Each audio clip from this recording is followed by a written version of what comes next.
నిన్నే ప్రణయ్ అడిగేది. నెత్తి నోరు కొట్టుకొని చెప్పాను ఇలాంటిదేది చేయొద్దు అని. అయ్యో ఇందు, పరిస్థితి నీకు అర్థం కావడం లేదు. నేను వద్దు వద్దు అంటున్నా, బలవంతంగా చెక్ నా చేతిలో పెట్టారు. అప్పటికి 4-5 సార్లు వద్దంటూ అతన్ని టేబుల్ మీద పెట్టేశాను. తోడలలో అండగా నిలబడకపోతే ఎవరు నిలబడతారని బలవంతంగా నా చేతికిచ్చారు.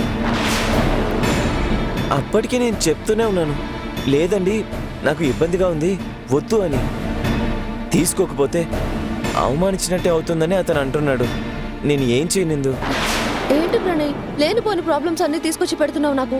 ఇందులో నేను చేసిందేముంది? అతనే పిలిచాడు, బలవంతంగా ఇచ్చాడు. నేనేదో అతని దగ్గర చేచాచి అడుక్కుంటున్నట్టు నన్ను అంటున్నావేంటి? సరే ఒక పంచే, ఇదిగో ఈ చెక్ తీసుకెళ్ళి నువ్వే అతనికిచ్చే. నేనెలా తీసుకెళ్ళిస్తాను? నేనేం చేయను, వద్దు మరో అంటున్నా బలవంతంగా ఈ చెక్ నా చేతిలో పెట్టాడు. కొన్ని చించి పడేస్తాను. పిచ్చా నీకేమైనా? ఏం చేయమంటావు ఇందు?